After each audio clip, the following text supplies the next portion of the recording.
libro de María, no sé si ya lo habéis conocido o no, pero nos lleva no solo a la España de los años 20, sino que vamos a viajar con una muchacha, nos lleva a Argelia y va a recorrer varias décadas en la vida de esta mujer y de las personas que se va encontrando, digamos desde los años 20, si no me falla la memoria, hasta la lucha de los Pieds Noirs.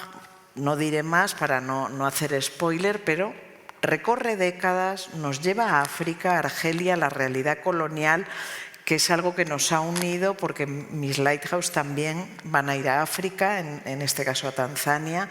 Y bueno, por eso me interesó muchísimo. Me gustaría que nos contaras por qué esa etapa colonial, por qué Argelia, por qué los Pieds Noirs, ¿qué te llevó a todo esto?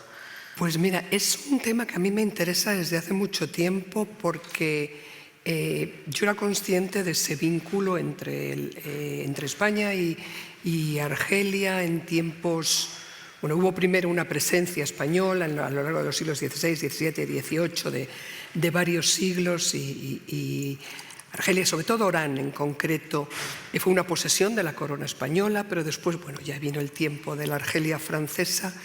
Y yo, por mi vínculo con Cartagena, que está justo enfrente de Orán, y por mi vínculo con el Marruecos, lo que fue el Marruecos español, el protectorado de España en Marruecos, que es una línea recta, yo tenía constancia de que había habido un movimiento de población interesante, nutrido y sobre todo muy desconocido para nosotros. Entonces, siempre tuve interés en investigarlo, en saber qué más pasó ahí, pero bueno, fueron viniendo otros libros, fueron viniendo otras historias y ya finalmente me lo planteé adentrarme con la que fue mi sexta novela. Y para mí ha sido muy interesante porque yo conocía un poco de esa historia, pero he aprendido muchísimo, he conocido a mucha gente vinculada con ese mundo, me ha dado muchas sorpresas inesperadas y bueno, y fue un periodo de nuestra larga historia emigrante, que se nos olvida que los españoles hemos sido una nación muy emigrante en muchos años, ahora que tenemos esta actitud a veces un poco intolerante, por decirlo sutilmente, hacia la emigración. Nosotros éramos emigrantes hace no tanto, estamos hablando, como tú dices, años. La emigración a Orán y Argelia empieza cuando llega la Argelia francesa, a lo largo de la segunda mitad del siglo XIX y se extiende por toda la primera mitad del siglo XX y es normalmente migración económica, pero se cruza también con el exilio después de la Segunda Guerra Mundial, de la Guerra Civil Española. Después con la Segunda Guerra Mundial también hay movimiento y ahí hubo decenas, cientos de miles de españoles, trabajadores en su mayoría, que iban buscando el pan para sus hijos, a veces empresarios, a veces emprendedores, a veces aventureros, pero normalmente gente humilde que salía desde las costas, sobre todo de la esquina sureste del Mediterráneo, Valencia, Alicante, Murcia, Almería, de algunos sitios más, pero vamos, esos eran porque bueno, se tardaba una noche en cruzar en barco desde las Baleares, pero ellos iban más hacia Argel, la capital.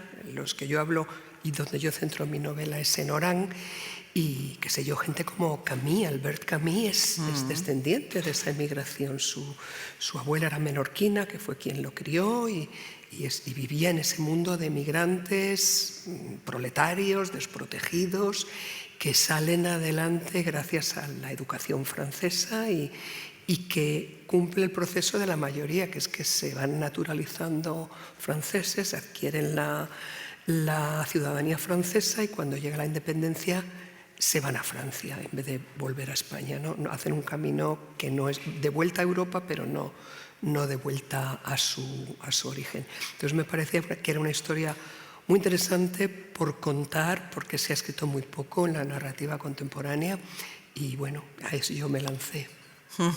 ¿Y tienes familiares o has conocido personas concretas que te han ayudado a construir la historia? Sí, no familiares porque mi familia materna tiene el vínculo con Marruecos, con Tetuán en concreto, pero sí que he conocido a gente porque la mayoría se fue a Francia tras la independencia, pero en Alicante quedó una colonia medianita. Y sí, he ido, que ya son octogenarios, nonagenarios, y entonces los he podido conocer y nos hemos hecho como muy cómplices, ¿no? Me han ayudado muchísimo, me han contado 1000 datos, pero bueno, los datos concretos puedes encontrarlos por otros sitios, pero me han transmitido muchas sensaciones, muchas emociones de cómo fue pues lo duro para las familias llegar, cómo avanzan con el esfuerzo, con el trabajo, cómo se van asentando, cómo creen que tienen esa sensación de falsa seguridad, ¿no? En que todo se va a mantener, y luego el desgarro de la guerra de la independencia desde el 54 hasta ya la salida de todos en el 62. He conocido gente descendientes de familias empresarias que montaron destilerías en Orán. La bebida típica era el anisete, ¿no? Como los franceses, mezclado con agua y con hielo. Entonces he conocido descendientes de estos, gente trabajadora. He conocido un señor que estuvo en la UAS, en la organización terrorista que fue tan anti-independencia en las últimas etapas de la guerra.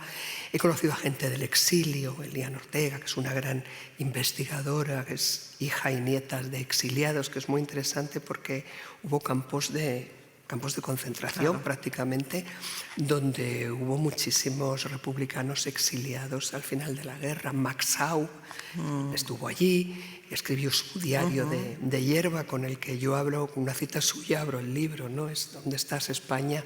Por el mundo abierta.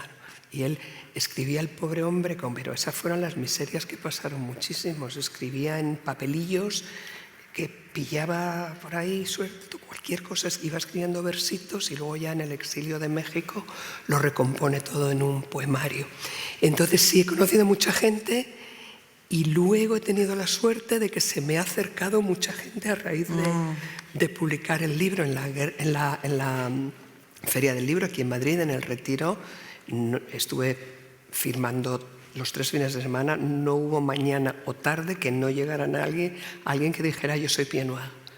Pied Noir, si no lo saben, es la etiqueta que le ponen los franceses metropolitanos a los franceses que llegan de Argelia como un mote despectivo, digamos, en principio, ¿no? Pied Noir, pies negros, estos que no vienen porque los consideran racistas, todos como colonos millonarios que han abusado de la población nativa para enriquecerse, y alguno habría sí, pero la inmensa mayoría eran trabajadores, proletarios, gente de campo, obreros en las ciudades o clases muy medias, ¿no? Y entonces ese nombre peyorativo, esa etiqueta peyorativa de Pied Noir, ellos lo que hacen es abrazarla, desposeerla de su carga negativa y la abrazan como un nombre, una identidad colectiva, ¿no? Y se sienten hoy día muy orgullosos de ser Pied Noir. Y van con en Alicante, en la presentación del libro, me acompañaron 3 de ellos y van con su simbolito puesto con 2 pies negros, como con mucho orgullo. En El País yo hago un podcast, como ha dicho ella, que se llama ¿Qué estás leyendo? Y tuvimos una conversación sobre su libro y otros libros. Y a raíz del podcast, cuando lo publiqué, también me contactaron varios lectores, oyentes, que me mandaron mensajes sobre su caso o lo que habían escrito acá o allá. O sea que ya imagino que para ti esa avalancha de gente, que qué bonito es verse reconocido, ¿no? Sí. Justamente en mi novela, concretamente, en ¿Qué fue de los Lighthouse?, como te contaba hace un momento que estábamos ahí charlando, nace de mi abuelo inglés. Mi madre es inglesa, media familia, o sea, yo soy medio inglesa, y es mi abuelo inglés el que es veterinario, miembro del Servicio Colonial Británico en África, ¿no? Hablamos de los años 30 hasta los años 50, hasta que llega la independencia. Y entonces, por ejemplo, en el caso de mi abuelo, la leyenda que habíamos escuchado en mi familia y que han escuchado mis primos y los niños británicos en general es que mi abuelo en concreto llevó las vacunas a Tanzania, ¿no? Entonces Tanganica. Y dentro de un afán civilizatorio del Imperio Británico por extender la civilización, la religión verdadera, la ciencia, las escuelas, la monarquía, etcétera, etcétera. Entonces, bueno, es muy chulo como lo que estás contando. Una vez que has contado esa realidad, bueno, yo me puse a investigar qué hicieron realmente los veterinarios en Tanzania y me encontré con cosas bastante más feas también que el llevar las vacunas, ¿no?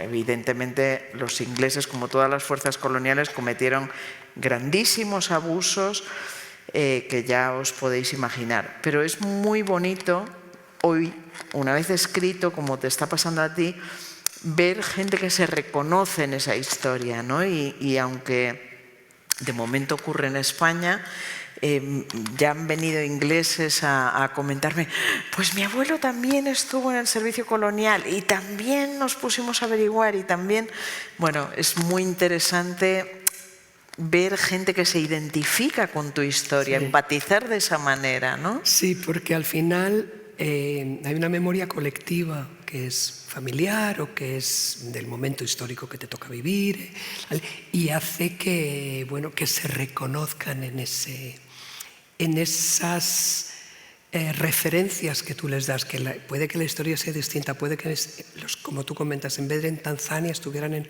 otro país de África, pero siempre hay algo que les lleva.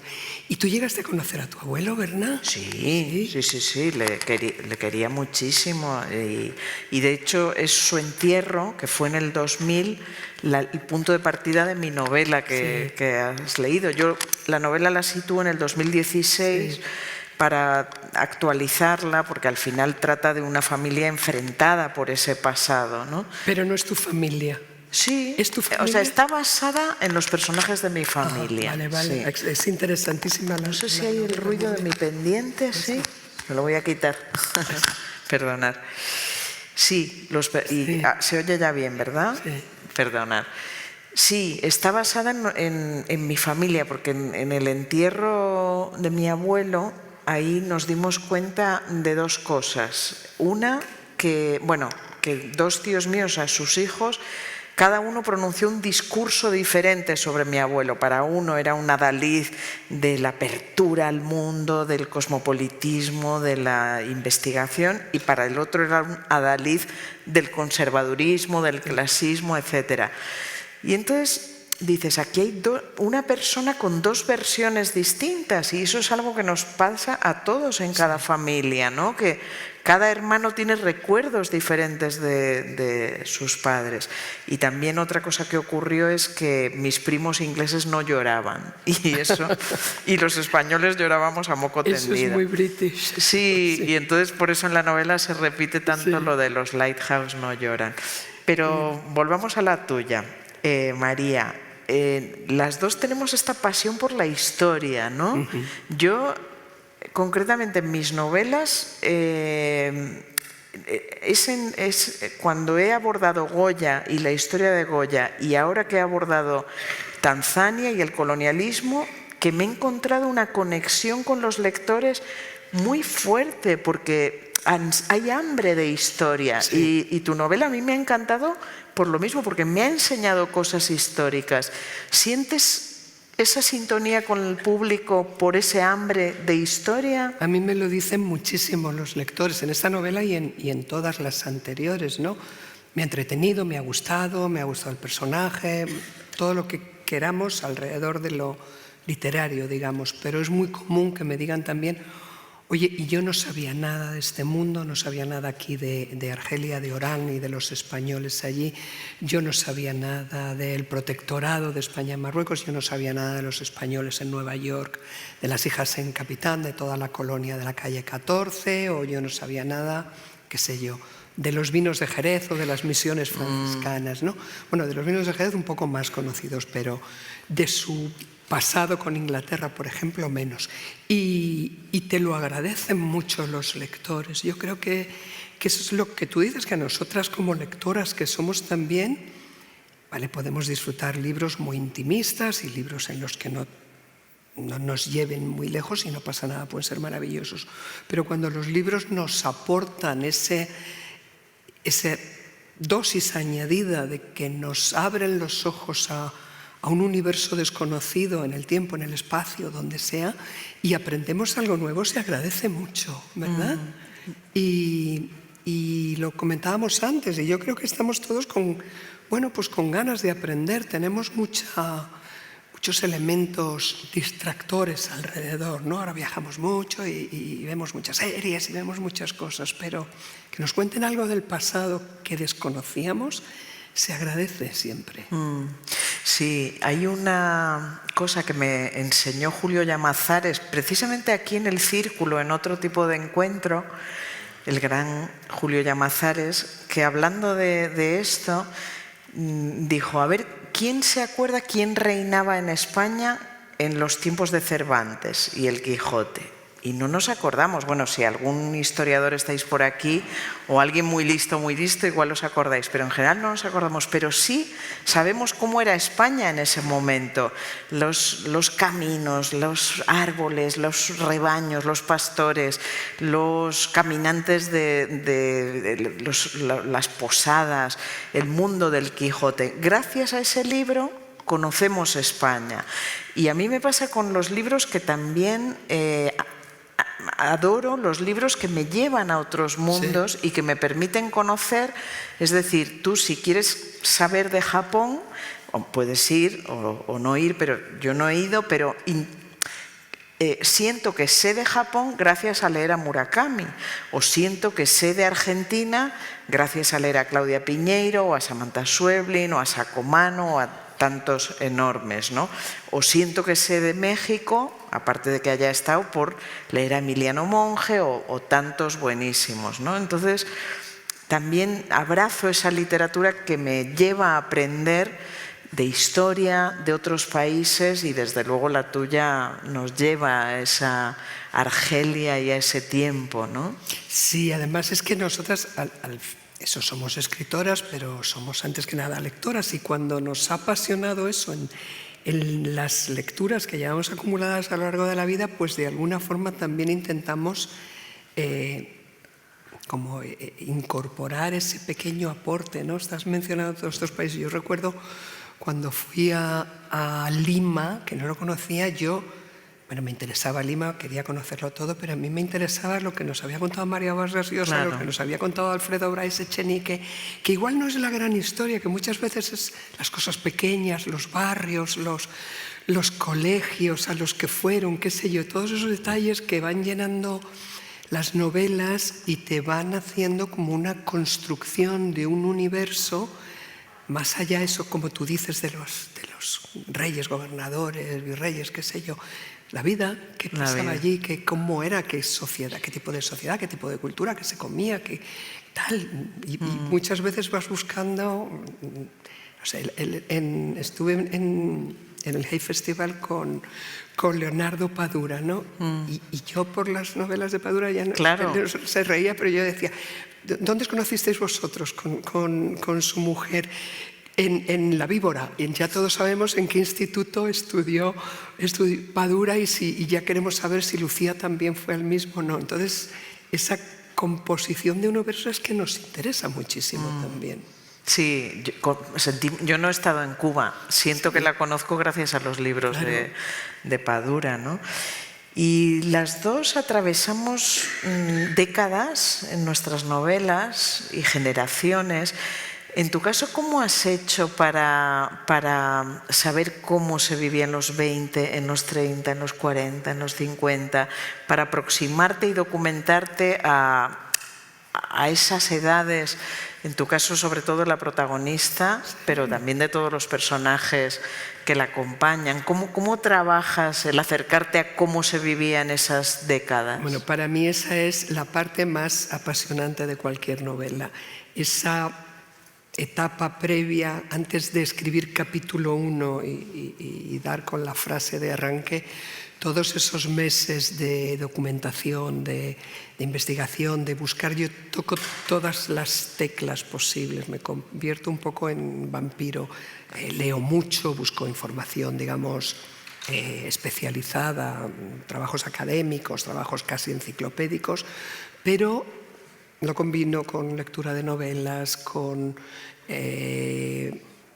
todo lo que pueda haber en audiovisual de la época. Por ejemplo, en esta última novela he tenido la suerte de que ya hay mucho, porque a partir de los años 30 ya hay material audiovisual, hay material documental. Los franceses ya estaban muy avanzados para entonces y tienen mucho material de aquella Argelia francesa, música, prensa de la época, gente, como te decía, yo toco a todas las puertas, llamo a la gente, me presento y me voy a donde me dicen. Esta vez, por ejemplo, como decía antes, he ido a Alicante a reunirme con ellos varias veces, he ido a Orán también.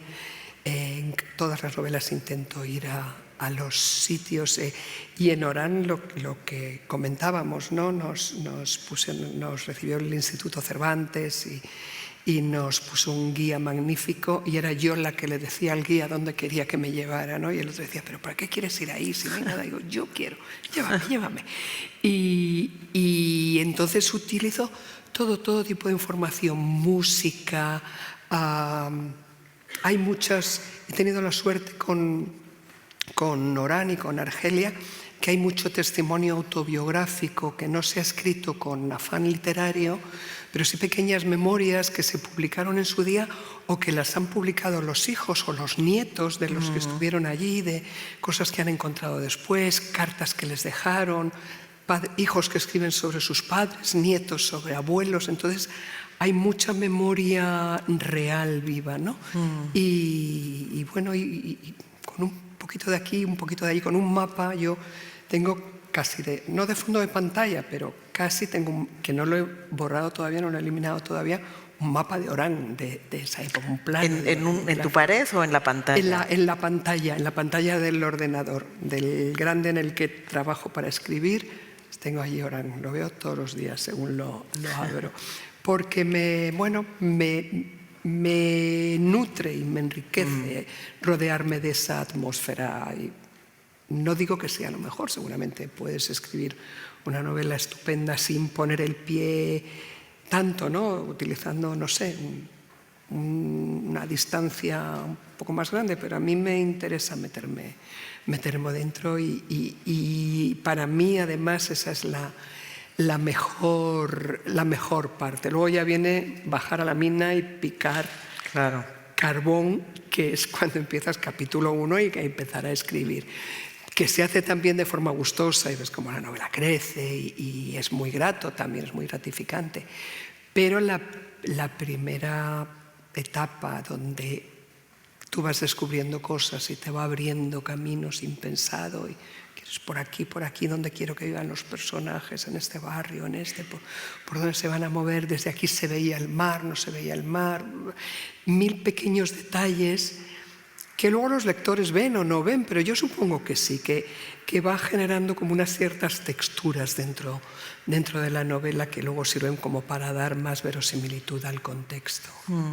Bueno, en la literatura, ya sabes, también en el periodismo pasa, es mucho más lo que no se ve que lo que se ve, ¿no? Sí. O sea, uno necesita saber 1 millón de toneladas de información para elegir la que quieres subrayar. Y Rosa Montero el otro día me comentaba en un diálogo que tuvimos en una biblioteca, eso, que llega un momento que en la novela la documentación sobra. Sí. O sea, uno se ha documentado, pero hay un momento en que tienes que apartarla porque solo importa la creación, tu trama, la ficción. Exactamente, ¿no? Y yo me lo tengo que recordar constantemente. Además, yo vengo del mundo académico y tú del periodístico y te pasará lo mismo, que nuestra tendencia es a buscar el rigor y a que contar los hechos, ¿no? Digamos.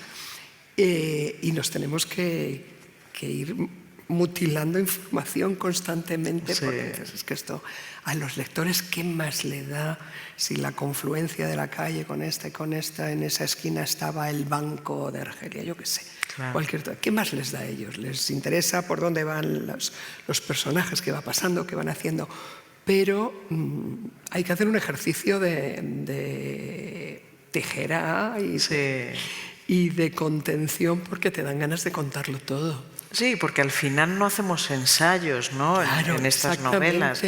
Podemos hacer un ensayo, pero esto no es, ¿no? Son vidas, tramas. Absolutamente. Yo me imagino además a ti, en tu caso, con tu novela, que hay además una historia familiar dentro, claro, la tentación de contar muchas cosas más y la obligación de dar ese paso atrás que habrás tenido a la hora de escribir. Sí, esta es la que más me ha costado por eso, ¿no? Porque partía de personas reales a las que luego le he inventado una trama. No es autobiográfica ni de la biografía de mi familia, he inventado una trama y ha vuelto a ser real en lo que respecta a los hechos históricos que narro, ¿no? Pero lo que es la trama entre ellos es un 60% ficticio, digamos.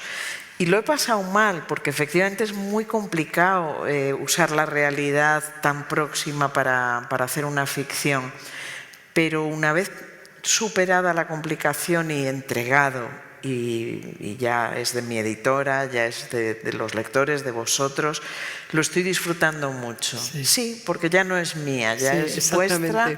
Y al revés, el qué es verdad, qué es mentira, casi se convierte en un juego que a veces muchos lectores me preguntan, pero ¿y tu tío? Sí, es interesante.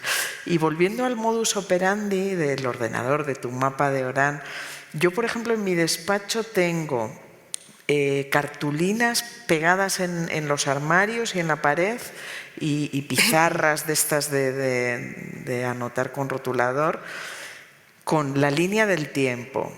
La línea del tiempo de los hechos que transcurren en la novela. Otro esquema es el de las fechas, los personajes y la edad que tenían en cada fecha, más otro tipo de esquemas, ¿no? Post-it a montones, según qué personaje va hablando, porque mi novela es muy coral.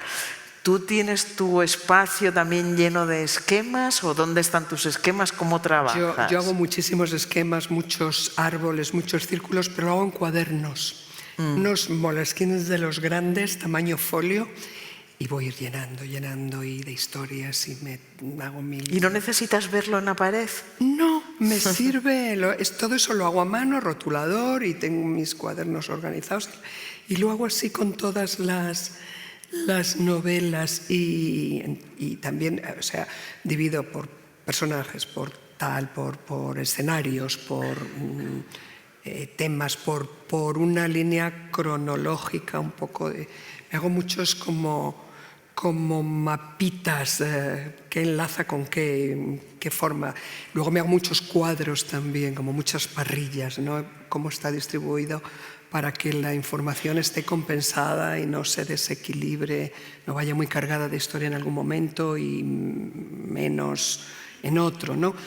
Estoy constantemente con los dedos en el teclado, pero yo soy zurda, a mi izquierda un cuaderno y un rotulador siempre. ¿Y esos esquemas los haces en general primero? Yo creo que alguna vez me dijiste que pasas meses planificando, ¿no? Y ya luego te lanzas a escribir. O luego cambias, ¿cómo es ese...? Pues mira, cuando estoy trabajando con la documentación inicial, con la investigación inicial, ahí ya voy sacando cosas, y esto me interesa, y voy escribiendo en mis notas, esto me interesa, por aquí, por allí, por tal, y ya voy planificando. Además, a lo largo de ese proceso en el que todavía no he arrancado la escritura de la novela, voy también un poco construyendo los personajes principales, protagonistas, la línea el arco narrativo, el arco temporal, de cuándo a cuándo, qué etapas quiero cubrir. Esta novela es la más larga de todas, son 30 y tantos, desde un momento de los años 20 un poco impreciso hasta el año 62, son 30 y tantos, 40 y tantos años. Y entonces es la más larga, y otras que son unos, qué sé yo, el tiempo entre costuras eran como 6 o 7 años, pero Las hijas del capitán son un par de meses, La templanza son un otoño, y te diría que Misión Olvido también, lo que va de un verano a una Navidad. Y aquí era mucho, entonces en este caso sí que he tenido que hacer un desarrollo mucho más amplio, y voy planificando mucho. Después sé cómo va a acabar la novela, sé por dónde va a ir, sé qué pasos voy a seguir en todo momento. Y luego es cierto que también me permito mucha flexibilidad. Una vez que arranco a escribir, no voy como el navegador del coche, ¿no? Que te dice por aquí no te salgas. Me concedo libertad para meter, sacar, mover y cambiar, pero sí me gusta tener el camino organizado. No sé, pues era mi mente un poco rígida en ese sentido, ¿no? Me gusta tener una estructura hecha, luego me permito buscar caminos alternativos a la autovía, pero sí que me gusta saber a dónde voy desde el principio. De hecho, siempre muchos colegas de oficio nuestro que te dicen lo contrario, que se sientan a escribir sin saber, y ves un poco la novela el que les va llevando. A mí me admira porque, bueno, igual si me pusiera sería capaz de hacerlo, pero me gusta más ir voy más segura, digamos. ¿Tú cómo lo haces, Berna? Sí, yo creo que, o sea, voy cambiando mucho, sí, pero sobre todo yo creo que estas novelas que tienen las patas en la historia necesitan mucho esquema, y que lo que hemos dicho, que recorren décadas. O sea, tienes que saber qué música se oía en los 50, qué música se oía en los 80, en mi caso, o qué música oían mis abuelos en África. O sea, yo de la investigación que hice, que incluyó desde entrar en los archivos nacionales británicos para averiguar carpetas de los veterinarios en Tanzania, que lo bueno que tuve es que los ingleses lo registran todo. Sí. Y lo mismo había... Y lo conservan, sí, registran y lo mantienen. Sí, sí. Y lo mismo había... O sea, me trajeron carpetas después de que aprendí a preguntar, porque no es fácil dar con la pregunta adecuada. Y lo mismo había carpetas que tenías que ver con guantes, y son papeles de los años 30, que era un file entero para pedir un nuevo becario a Londres, ¿no? O una nueva máquina de escribir. Lo mismo registraban eso que expropiaciones de aldeas o cositas un poquito feas, más duras, ¿no? Sí.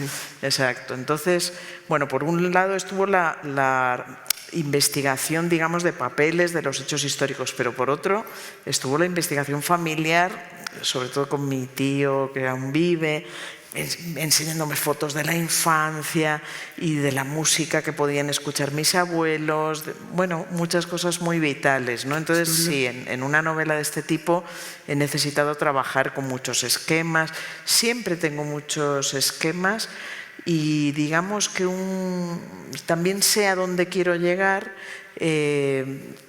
pero el camino va cambiando, ¿no? Sí, no te puedes mantener estricto, porque además la propia novela te va generando necesidades te va diciendo, aquí necesito, qué sé yo, un nuevo personaje secundario, otro tipo de conflicto que hay que resolver, en fin. Luego tenemos que estar atentas a qué nos pide la propia narración, ¿no? Pero tener un camino marcado a mí me ayuda mucho. Sí, yo hay algo que en novela negra, que esta no es negra, pero es lo que hago generalmente, hay algún momento que digo, aquí hace falta otro muerto. Hay que matar a alguien. Y entonces... Es verdad. O sea, llegas a un momento que quieres avanzar, pero y dices, necesito otro muerto. ¿A quién vamos a matar? ¿No? Y que ese es el gran placer. Yo que soy periodista, lo mejor de escribir es que puedes matar. Es un placer.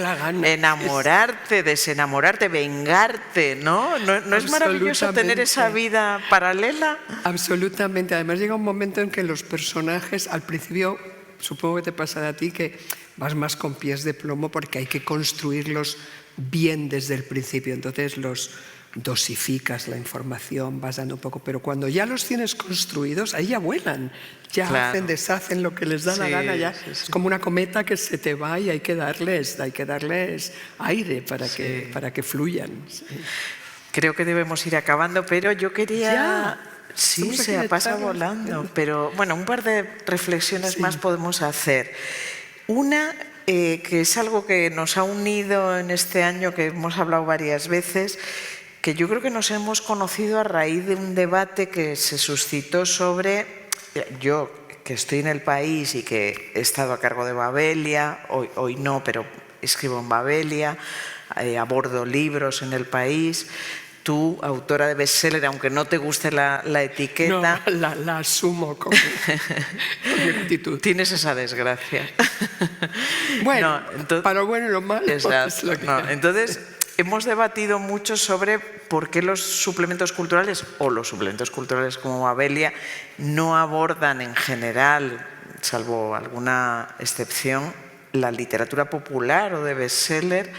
Y a raíz de eso, María me enseñó cosas, ¿no? He aprendido con sus reflexiones y lo abordamos en algún reportaje en Babelia y me gustaría que las compartieras con Sí, nosotros. bueno, yo te estoy agradecidísima, Berna, porque tú pusiste como un parteaguas, ¿no? Bueno, cada medio tiene su línea editorial y oye, son cuestiones privadas y cada uno entiende lo que tiene que hacer para sus lectores, está muy bien, ¿no? Lo que pasa es que muchas veces eso a ver, ¿cómo lo digo sin sonar un poco? Ese desprecio o ese no aprecio, por decirlo más suavemente, ese no aprecio, ese no toco porque no interesa tal, al final yo creo que no es, deja fuera a una cantidad de autores y con ellos a una enorme cantidad de lectores también, que yo creo que también merecen un respeto, ¿no? No sé, nunca nos darán el premio Nobel de literatura a los autores que vendemos muchos libros, o qué sé yo, alguno quizás sí, pero nos lee mucha gente y algo hacemos por la literatura, algo hacemos por la cultura. Llenamos bibliotecas, llenamos encuentros, llenamos ferias del libro, charlamos delante de miles de lectores. No todos los lectores pueden o quieren o les apetece o saben leer literatura magnífica en todo el sentido más supremo del término, ¿no? Entonces, eso de desconsiderarnos tan palmariamente un libro y otro libro y otro libro y otro libro, y conmigo son 6 y ya has venido tú, Berna, a romper esta tendencia y te lo agradezco muchísimo, ya es un poco decir, oye, no sé, seamos un poco, no sé, tolerantes, digamos, abiertos y estar en una realidad que es la que es, que nuestros libros los conoce la gente, los conocen los lectores, en la biblioteca se rifan y hay lista de espera para leerlos, los libreros están deseando que saquen libros, las editoriales se mueven y todo eso conlleva que los libreros no cierren y puedan vender otras cosas, que las bibliotecas estén llenas de usuarios y estén vivas, que las editoriales, grandes grupos como Planeta, al que tanto se le ataca por muchas otras razones, Planeta es un paraguas y dentro del paraguas estamos los autores de Planeta y está el premio Planeta tan controvertido últimamente, pero dentro está Tusquets, está Saiz Barral, hay ensayo, hay un montón de cosas más pequeñas, algunas son grandes, pero otras son casi minoritarias, digamos, que gracias a que se consiguen grandes ventas por otro sitio, luego, bueno, hay digamos, un reparto, ¿no? Algo se nutre también. Entonces yo creo que todo eso merece un mínimo de respeto al menos, un poco de consideración. No hace falta, no queremos, oye, por favor, es que queremos que Babelia nos haga una crítica súper positiva porque yo me lo merezco. No, para nada. pero hombre, que estamos en el mundo, algo hacemos por la cultura, por la literatura en este país, ¿no? Pero bueno, en fin, estas son historias.